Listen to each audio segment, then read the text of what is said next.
अस्सलाम वालेकुम। आज से हम स्टार्ट कर रहे हैं first year physics unit number 2 vector और इक्विलिब्रियम। इस चैप्टर में हम वेक्टर के बारे में बहुत डिटेल के साथ पढ़ेंगे कि मतलब वेक्टर कैसे कहते हैं, वेक्टर की टाइप कौन-कौन सी है, वेक्टर को हम ड्रा किस तरह करते हैं, मतलब इसको कंप्यूटर में किस तरह हम लिखते हैं, वो सारी चीजें। फिर हम वेक्टर की जो प्रोडक्ट है जैसे स्केलर प्रोडक्ट हो गई, डॉट प्रोडक्ट हो गई, वो और वेक्टर की एडिशन, मतलब हम वेक्टर को ऐड किस तरह करेंगे और रिजोल्यूशन इनको कंपोनेंट्स में किस तरह डिवाइड करेंगे। तो आप लोगों ने 9th में वेक्टर की एडिशन और रिजोल्यूशन वो तो आप लोगों ने वहां 9th क्लास में सीखी है। यहाँ पे आप लोग दो चीजें और एक्स्ट्रा सीखेंगे कि वेक्टर की प्रोडक्ट किस तरह होती है। तो फिर प्रोडक्ट में आप दो टाइप देखेंगे, एक को हम कहते हैं क्रॉस प्रोडक्ट और दूसरे को हम कहते हैं डॉट प्रोडक्ट। मतलब इस चैप्टर में हमने वेक्टर के हर एंगल से वेक्टर को सॉल्व करना होगा और आपके सामने वेक्टर की ये दुनिया, मतलब आपके सामने वेक्टर वाज़ेह होती जाएगी हर एंगल से। तो वेक्टर और फिर हमने इक्विलिब्रियम की भी जब 9 में हमने पढ़ा है कि जब एक ऑब्जेक्ट पे एक टाइम पे कई फोर्सेस एक्ट करते हैं तो उसमें कोई चेंज ना आ रही तो उसको हम कहते हैं इक्विलिब्रियम। लेकिन यहाँ पे हम उसके और डिटेल के साथ पढ़ेंगे कि वो कौन-कौन सी टाइप्स है, क्या-क्या चीजें, तो वो सारी चीजें हम यहाँ पे पढ़ेंगे। तो सबसे पहले हम स्टार्ट करते हैं कि फिजिक्स में हमारे पास दो किस्म की क्वांटिटीज होती है, एक को हम कहते हैं फिजिकल क्वांटिटीज और दूसरे को हम कहते हैं नॉन फिजिकल क्वांटिटी। तो अब फिजिकल क्वांटिटीज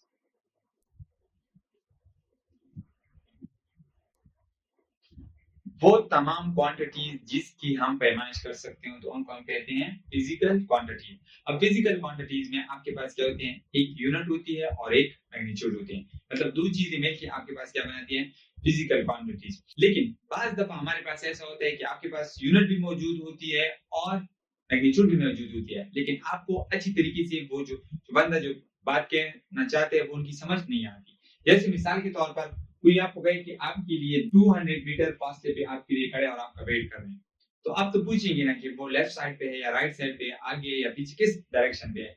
तो यहाँ पे देखिए यूनिट भी आ गई, मैग्नीट्यूड भी आ गई, दोनों चीजें आ गई, लेकिन अब भी उनको आपकी बात की समझ नहीं आ रही। तो इस चीज को हल करने के लिए हम फिर वेक्टर की तरफ आते हैं कि आप जो पूछ रहे हैं कि लेफ्ट राइट तो डायरेक्शन पूछ रहे हैं, तो वो आपके पास आती है वेक्टर की तरफ। तो मतलब फिजिकल क्वांटिटीज को आप ऐसा कह सकते हैं कि हम इनको दो हिस्सों में डिवाइड करते हैं, एक को हम कहते हैं स्केलर क्वांटिटी। तो स्केलर क्वांटिटीज फिजिक्स में हमारे पास दो तरह की क्वांटिटीज आते हैं, एक को हम कहते हैं स्केलर क्वांटिटीज। स्केलर क्वांटिटीज क्या है, all those quantities which are completely described by their magnitude and proper unit is called scalar quantity. वो तमाम क्वांटिटीज जो हमें कंप्लीटली डिस्क्राइब हो जाए दो चीजों से। देखिए यहाँ पे दो चीजें आई हैं, एक है मैग्नीट्यूड और दूसरी आई है प्रॉपर यूनिट। मतलब वो तमाम क्वांटिटीज जो हमें इन दो चीजों से साबित हो तो उनको हम कहते हैं स्केलर क्वांटिटीज। मिसाल के तौर पर अगर आप कहें ना कि मुझे मैंगो खरीदने हैं, तो आप शॉप के पास चले जाएं और उनको कहते हैं कि मुझे 5 केजी मैंगो दें। तो अब 5 केजी, तो आप उसको आपकी बात की समझ आ गई, क्योंकि यहाँ पे आपने क्या बता दिया कि ये जो चीज आपने बताई 5, ये आपने बता दी मैग्नीट्यूड कितनी आपको चाहिए, केजी आपने बता दी यूनिट। तो अब इसमें कोई फर्क नहीं, किसी भी किस्म की एप्लीकेशन नहीं है, तो उनको आपकी बात की समझ आ गई कि ये क्या कह रहे हैं और आपको कौन सी चीज चाहिए। तो वो तमाम क्वांटिटी जो मैग्नीट्यूड और प्रॉपर यूनिट से, यूनिट प्रॉपर का लफ्ज क्यों आए, प्रॉपर का लफ्ज इस वजह से आए कि अगर देखिए अगर आप मिसाल के तौर पर इस पेन की लेंथ मालूम करना चाहते हैं तो हम क्या लेते हैं, मैक्सिमम सेंटीमीटर में। तो यहाँ पे क्या आ गई, एक यूनिट सेंटीमीटर। अगर आप किसी दूसरी जगह तक, मतलब स्कूल तक या कोई और जगह हो, तो हम कहते हैं कि मीटर में। लेकिन अगर बहुत दूर डिस्टेंस हो ना, मतलब एक शहर से दूसरे शहर तक, तो हम फिर किलोमीटर की बात करते हैं। तो इस वजह से हम कहते हैं कि जिस जगह पे जो वाली यूनिट यूज हो रही हो, अप्रोप्रिएट हो, जो सही हो, वो वाली यूनिट हम यूज करते हैं। मिसाल के तौर पर अगर हम इस वेपन की लेंथ मालूम करना चाहें और मीटर में बताएं, तो मीटर में अब इस तरह नहीं है, 0.001 मीटर। तो अब ये हमारे लिए अच्छी नहीं है। अगर हम बनस्बत हम ये कहें कि 1 सेंटीमीटर, तो ये वाली अच्छी है, अच्छी लग रही है। तो इस वजह से जो वाली यूनिट आपको प्रॉपर लग रही है वो वाली यूनिट आप लगा ले। तो इस क्वांटिटीज को हम कहते हैं स्केलर क्वांटिटी। अब हम आते हैं दूसरी क्वांटिटी जो हमारा मेन टॉपिक है इसमें, वो है वेक्टर क्वांटिटी के वेक्टर किसे कहते हैं। Are those quantities which are completely described by their magnitude, proper unit as well as direction। तो वो तमाम क्वांटिटी जो हमें कंप्लीटली डिस्क्राइब हो, किससे, मैग्नीट्यूड से, प्रॉपर यूनिट से और साथ में डायरेक्शन, तो उसको हम कहते हैं वेक्टर क्वांटिटी। तो वेक्टर क्वांटिटी के लिए हमारे पास तीन चीजें आ रही है, एक मैग्नीट्यूड, दूसरी आपके पास आ रही है प्रॉपर यूनिट और तीसरी आ रही है डायरेक्शन। मतलब वेक्टर को डिफाइन करने के लिए हमें तीन चीजों की जरूरत होती है। जैसे शुरू में मैंने आपको एग्जांपल दी कि अगर मैं आपको कहूं कि आपके लिए आपका दोस्त खड़ा है 100 मीटर के फासले पे, तो यहाँ पे मैंने आपको कहा कि आपके लिए दोस्त खड़ा है 100 मीटर के फासले पे। तो अब आप तो पूछेंगे ना कि 100 मीटर किस तरफ, left side, right side, upward या डाउनवर्ड, कहाँ पे, स्ट्रेट खड़ा है या पीछे खड़ा है। तो ये सारी जो डायरेक्शन आप पूछ रहे हैं तो वो यहाँ पे वेक्टर, तो इससे आपको वो बात अच्छी तरीके से समझ नहीं आ रही है। तो बात को समझने के लिए मतलब आप मेरा मतलब समझने के लिए आपने क्या करना है, डायरेक्शन के बारे में पूछना है। मिसाल तो मैं कहूँ कि ईस्ट की तरफ जाएं, तो ईस्ट की तरफ जो आप जा रहे हैं तो ये ईस्ट आपके पास क्या आ गई, डायरेक्शन। तो वो तमाम क्वांटिटीज जिसको डिफाइन करने के लिए हमें किन किन चीजों की जरूरत है, तीन चीजों की, मैग्नीट्यूड, प्रॉपर यूनिट और डायरेक्शन, तो उसको हम कहते हैं वेक्टर क्वांटिटी। और इस चैप्टर में हमारा मेन फोकस इसी वेक्टर क्वांटिटीज के बारे में होगा कि ये वेक्टर क्वांटिटीज होते क्या है और इनमें कौन कौन से डिफरेंशिएट है, क्या चीजें, तो वो सारी चीजें हमने यहाँ पे पढ़नी है। अच्छा, तो सबसे पहले हम इन दोनों के दरमियान डिफरेंस को बयान करते हैं। तो डिफरेंस हम बयान कर लेंगे तो उसके बाद हम वेक्टर की तरफ आते हैं और वेक्टर को डिटेल से पढ़ते हैं। तो पहला काम क्या है, difference between scalar and vectors. आपके पास आ रहे हैं difference between vector and scalar quantities. अच्छा, तो देखिए स्केलर में क्या होगी, आपके पास सिर्फ और सिर्फ न्यूमेरिकल वैल्यू होगी, और न्यूमेरिकल वैल्यू का मतलब क्या है कि उसके साथ एक यूनिट आएगी। मिसाल के तौर पर 5 मीटर, अब लेंथ जो है ना, मैं कहता हूँ कि इसकी लेंथ 5 मीटर है या 5 सेंटीमीटर है, तो आपको समझ आती है, बस इसमें कोई और डिटेल देने की जरूरत नहीं होती है। दूसरी जो आपके पास आ रही है वो है adding according to the ordinary rules of algebra.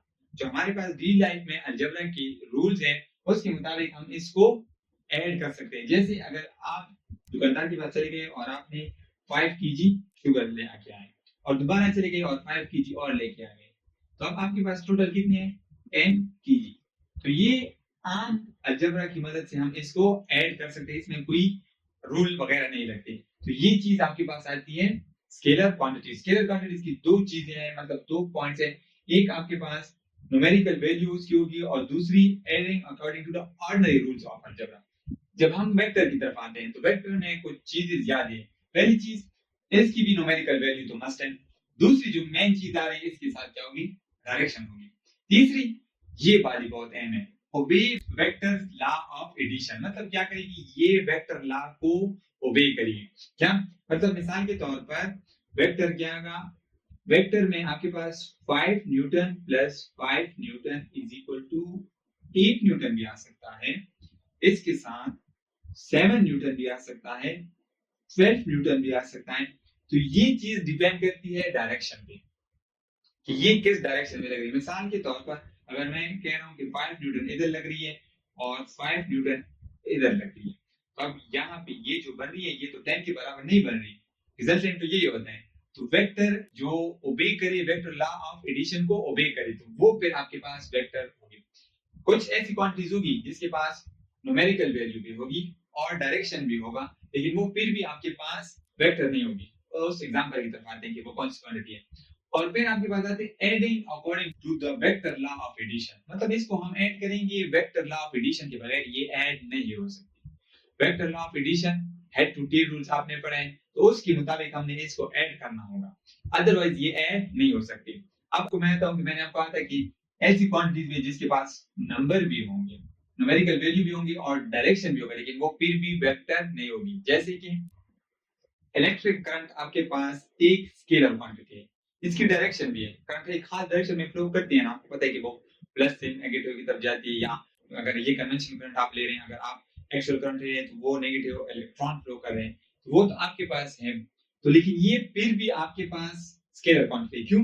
क्योंकि देखिए अगर मिसाल के तौर पर इधर से मिसाल के तौर पर 2 एम्पियर करंट आ रही है और यहाँ से 3 एम्पियर आ रही है, तो यहाँ से जो आगे निकल रही है तो इधर आपको 5 एम्पियर करंट मिल रही है,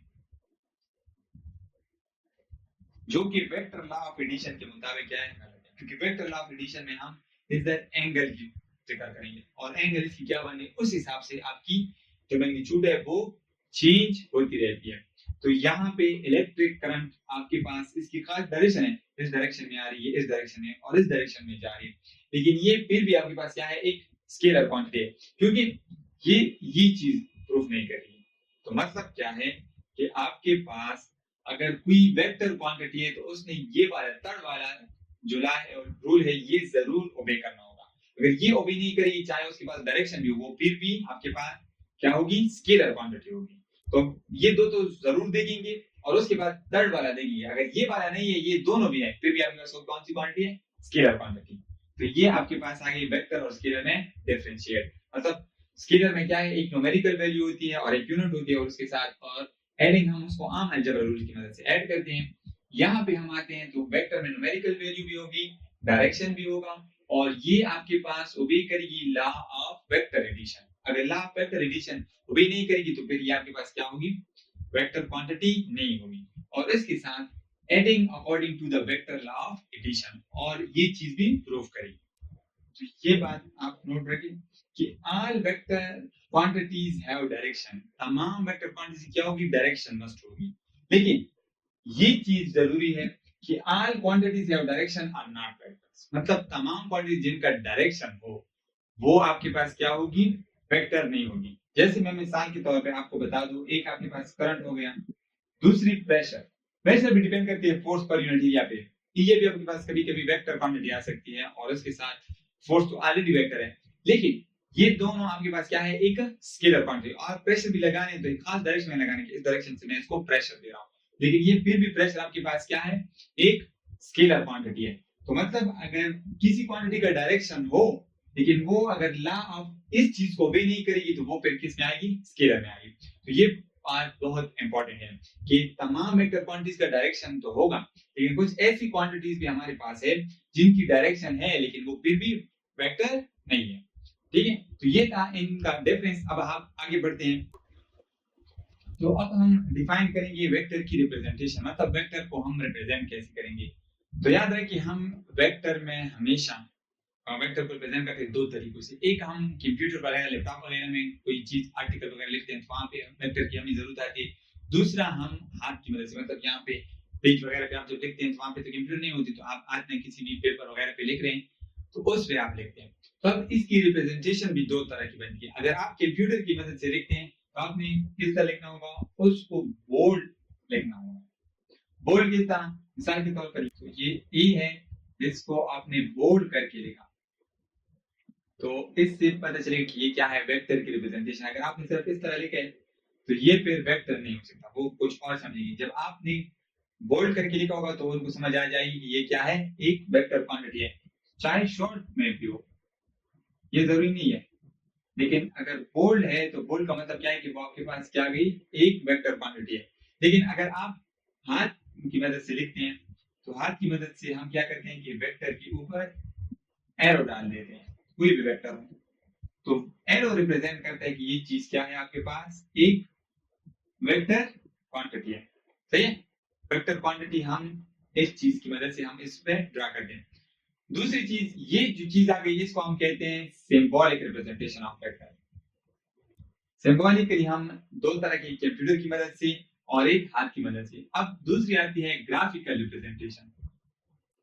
ग्राफिकल रिप्रेजेंटेशन से हम क्या करते हैं, एक एरो डाल देते हैं और एरो का ये होता है हेड और ये होती है टेल।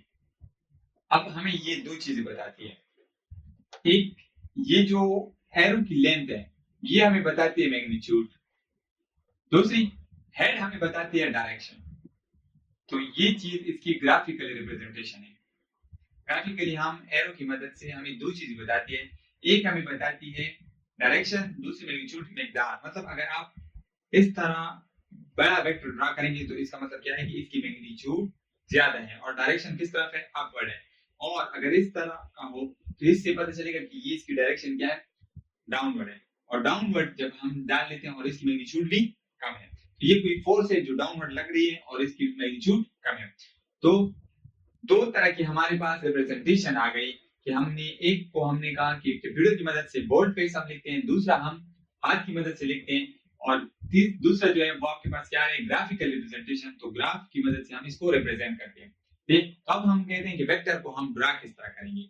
तो ड्रा करने का तरीका हम सीखते हैं। आप कह रहे हैं कि ड्रा करें द फॉलोइंग, मतलब 5 न्यूटन 37 डिग्री पे है और आपके पास क्या है, from east to north, east से किस तरफ जा रही है, नॉर्थ की तरफ। तो इसके लिए सबसे पहले आप क्या ड्रा करेंगे, कार्टेशियन कोऑर्डिनेट सिस्टम, मतलब ज्योग्राफिकल कोऑर्डिनेट सिस्टम हम ड्रा करेंगे। यहाँ पे आपको पता है कि यहाँ पे नॉर्थ होता है, यहाँ पे साउथ, यहाँ पे ईस्ट और यहाँ पे वेस्ट। अब पहली तो ये चीज ड्रा कर ली। दूसरे आपका क्या क्या होगा कि आपने स्केल सेलेक्ट करनी होगी। जो भी स्केल आप सेलेक्ट करते हैं वो आपकी मर्जी है। मिसाल के तौर पर आप कहें कि 1 सेंटीमीटर वो बराबर है 1 न्यूटन की, तो 5 सेंटीमीटर बराबर हो जाएगा 5 न्यूटन की। आप ये सोचेंगे कि हम ये स्केल क्यों सेलेक्ट करें। देखिए हमारे पास कोई ऐसी स्केल तो नहीं है ना, मतलब फुट वगैरह नहीं है कि जिसमें से हम न्यूटन को नाप सके, लेकिन सेंटीमीटर वाली स्केल हमारे पास मौजूद है। तो इस वजह से हम इसको कन्वर्ट करेंगे और ये स्केल हर बंदा अपनी मर्जी के मुताबिक सेलेक्ट कर सकते हैं। कोई अगर यहाँ पे कहें कि 1 सेंटीमीटर 5 न्यूटन के बराबर है, वो तो गलत नहीं है। स्केल अपनी मर्जी के मुताबिक आप सेलेक्ट कर सकते हैं। तो यहाँ पे अब ये वाला जो आ रहा है ना 37 एंगल का और ये 5 सेंटीमीटर के, तो ये हमने इसको ड्रा कर लिया। मुख्तलिफ किस्म के वेक्टर्स हम ड्रा कर सकते हैं। जैसे दूसरा अगर आपके पास एग्जांपल है कि 2 metre per second from west to north, 30 angle from west to, तो अब इस तरह ये 2 मीटर पर सेकेंड और यहां से 30, और आप यहाँ पे देखें कि ये वाली जो एंगल आ रही है वो इसके बराबर आ रही है। हम ये ऐसे कह सकते हैं कि मिसाल के तौर पर 1 सेंटीमीटर बराबर है 1 मीटर पर सेकेंड की, तो 2 सेंटीमीटर बराबर होगा 2 मीटर पर सेकेंड की। तो ये चीज आ गई, मतलब कोई विदात किसी ऑब्जेक्ट की, तो ये हमने ड्रा करी। तो इस तरह आपने वेक्टर को ड्रा करने के लिए पहले आपने क्या बनाना होगा, स्केल सेलेक्ट करनी होगी और उस स्केल के मुताबिक फिर आपने इसको ड्रा करना होगा। जिस तरह भी आप ड्रा करना चाहते हैं आपकी मर्जी है, डायरेक्शन को चेंज ना करें, और दूसरी चीज आपकी स्केल आप अपनी मर्जी के मुताबिक सेलेक्ट कर सकते हैं। ये था वेक्टर की ड्रा करने का तरीका। अब हम पढ़ते हैं कि कुछ इंपॉर्टेंट पॉइंट है। जब हम वेक्टर पढ़ेंगे, वेक्टर के लिहाज से कुछ इंपॉर्टेंट पॉइंट्स है, तो वो हमने 1 बाय 1 डिस्कस करने हैं। पहला पॉइंट ये आ रहा है कि ऑन रोटेटिंग 2 पाई मतलब आप ये भी कह सकते हैं 360 भी कह सकते हैं। तो 360 पे या 2 पाई पे रोटेट करने पे वेक्टर पे कोई चेंज नहीं आएगी। मिसाल के तौर पर अगर आपके पास ये एक वेक्टर है और आप इसको रोटेट करना शुरू करें, यहां से जारी यहां वापस लेकर आए, तो ये जो आपने इधर एंगल कवर की वो कितनी है, 2 पाई है और ये बराबर है 360 के। मतलब अगर आप इसको रोटेट करें 2 पाई पे या 360 पे, तो ये इस वेक्टर पे कुछ असर नहीं आएगा। तो पहला पॉइंट ये है कि आप वेक्टर को रोटेट करें 2 पाई या 360 पे, तो वेक्टर में किसी भी किस्म की चेंज नहीं आएगी। सही है। अच्छा दूसरा पॉइंट क्या है, a vector can be shift parallel to itself, parallel shifting of vector allowed है।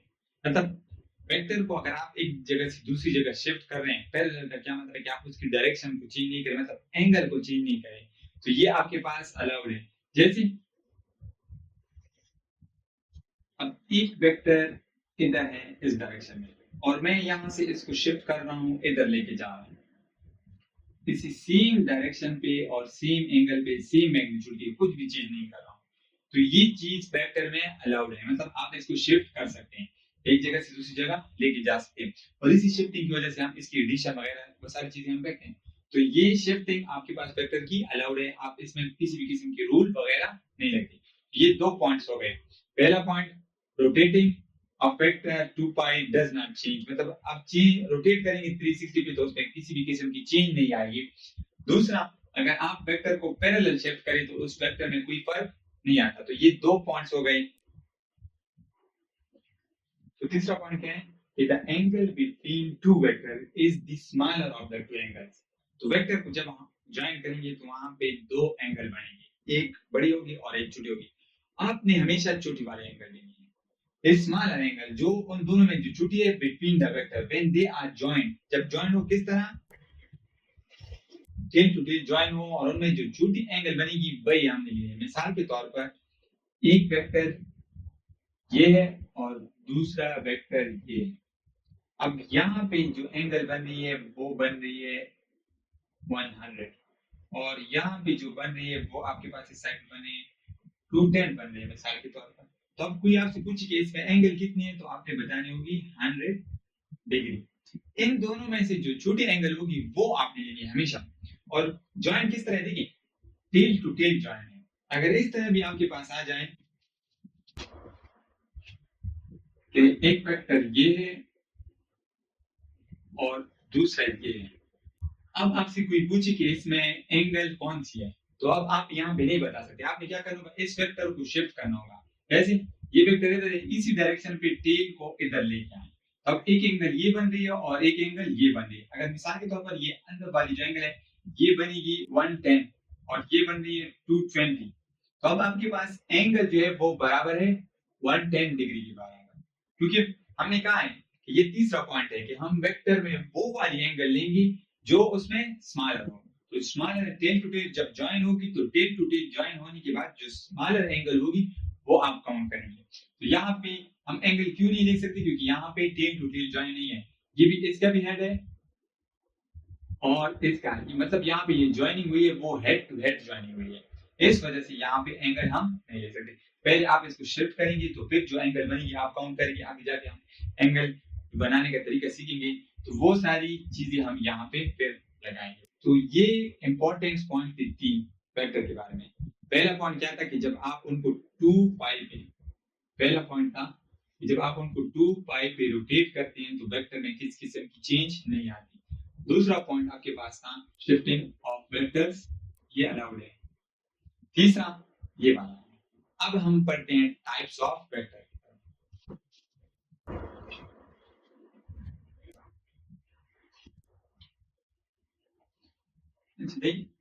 तो टाइप्स ऑफ वेक्टर में पहले नंबर पे आता है इक्वल वेक्टर्स। तो हम कहते हैं two vectors are equal if they have.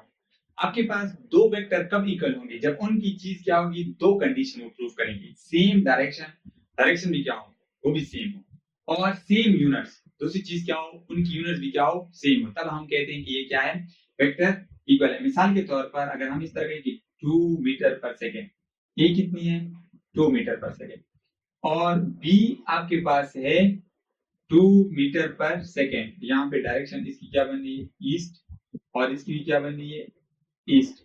अब देखिए हम लिख सकते हैं कि A vector is equal to B vector. A और बी आपस में क्या है बराबर है। अगर हम इस तरह लिखें कि ए is equal to 2 metre per second east और दूसरा हम लिखे 5 न्यूटन ईस्ट, तो क्या ये दोनों आपस में बराबर हो सकते हैं? ये बराबर नहीं है। क्यों? यहाँ पे देखिए इसकी यूनिट क्या है न्यूटन है और इसकी यूनिट क्या है मीटर पर सेकेंड, मतलब A is not equal to B। तो वेक्टर को इक्वल होने के लिए दो कंडीशन है कि डायरेक्शन भी सेम होगी, तब जिस डायरेक्शन में जा रहे हैं, अगर एक इस तरफ जा रहे हैं तो दूसरा भी इसी तरफ जाएगा। दूसरी चीज उसकी यूनिट भी सेम होगी। अगर इनमें से कोई एक भी सेम ना हो तो फिर आपके पास वेक्टर नहीं है। तो ये पहले नंबर पे टाइप्स ऑफ वेक्टर में पहला आया। दूसरा हम देखते हैं नेगेटिव ऑफ वेक्टर क्या है कि उनका डायरेक्ट मैग्नीट्यूड सेम होगा। मैग्नीट्यूड क्या होगी सेम होगी but opposite in direction. Direction क्या होगी अपोजिट होगी। मिसाल के तौर पर अगर आपके पास ए वेक्टर है और वो आपके पास 2 मीटर पर सेकेंड ईस्ट की तरफ है तो आपके पास इसका जो नेगेटिव वेक्टर बनेगा वो बी बनेगा 2 मीटर पर सेकेंड वेस्ट की तरफ। तो आप देखिए यहाँ पे डायरेक्शन अपोजिट है, मैग्नीट्यूड बराबर है, तो इसको हम इस तरह लिखते हैं कि A vector is equal to minus B. तो माइनस जो यहाँ पे माइनस साइन आ रही है, माइनस साइन हमें डायरेक्शन के बारे में बता रही है कि इसका डायरेक्शन क्या है, अपोजिट है। तो ये दूसरे टाइप्स आप इसके आ गए। तो तीसरा type parallel and anti parallel. तो पैरेलल का क्या मतलब है कि जब दो वेक्टर के दरमियान अगर एंगल 0 हो, 0 डिग्री, तो इसको हम कहते हैं कि ये क्या है, पैरेलल वेक्टर। ये वाले क्या कहलाते हैं, पैरेलल। और अगर दो वेक्टर्स के दरमियान एंगल 180 हो, तो ये वाले वेक्टर आपके पास कहलाते हैं एंटी पैरेलल। तो ये तीन टाइप्स हो गए आपके पास, पहले इक्वल, दूसरा नेगेटिव, और तीन हमने बयान किए पैरेलल और एंटी पैरेलल। अच्छा, अब हम बयान करते हैं collinear vectors and coplanar vectors. Collinear का क्या मतलब है, इफ टू और more vectors lie on same line, मतलब सेम पाथ, अगर दो या दो से ज्यादा वेक्टर्स एक लाइन पे आ रही है तो इसको हम कहते हैं कोलिनियर। मिसाल के तौर पर ये आपके पास एक लाइन, और यहाँ पे ये एक वेक्टर लाई कर रहा है, और दूसरा इधर लाई कर रहा है, और तीसरा इधर। तो ये तीनों, ये ए है, ये बी है, और ये सी है, और ये सेम लाइन पे आ रहे हैं, तो हम इसको कहते हैं कि ये आपके पास क्या है, कोलिनियर वेक्टर है, या कोलिनियर वेक्टर हम इसको कहते हैं। तो दूसरा आपके पास आता है कोप्लेनर वेक्टर्स। तो यहाँ पे हमें कह रहे हैं ना कि दो या दो से ज्यादा वेक्टर अगर सेम प्लेन में आ रहे हैं, मिसाल के तौर पर जब ये दो वेक्टर है, यहाँ पे ये एक प्लेन है, तो इसमें ये दोनों वेक्टर आ रहे हैं, तो हम कहते हैं कि ये क्या है, कोप्लेनर है। मतलब दो या दो से ज्यादा वेक्टर अगर एक प्लेन में आ रहे हैं तो उसको हम कहते हैं कि वो क्या है, कोप्लेनर है। कल अब ये बोर्ड देख रहे हैं, तो ये एक प्लेन है, अगर यहाँ पे दो वेक्टर इस तरह लाई कर रही है, तो ये दोनों कोप्लेनर है, मतलब एक सेम प्लेन में आ रहे हैं। अच्छा, इसमें फिर दो कंडीशन है कि two vector will always be coplanar. अगर आपके पास दो वेक्टर हो ना, मिसाल के तौर पर ये दो वेक्टर, इसकी डायरेक्शन इधर है और इसके इधर, तो ये हमेशा एक ही प्लेन में आएंगे। लेकिन दूसरा जो है वो कह रहे हैं कि अगर three vectors may or be not be coplanar, अब तीन वेक्टर हो भी सकते हैं और हो नहीं भी हो सकते। अब देखिए यहाँ पे ये तीन है, तो ये तो एक प्लेन में आ गए, अगर हम इसको इस तरह कर लें,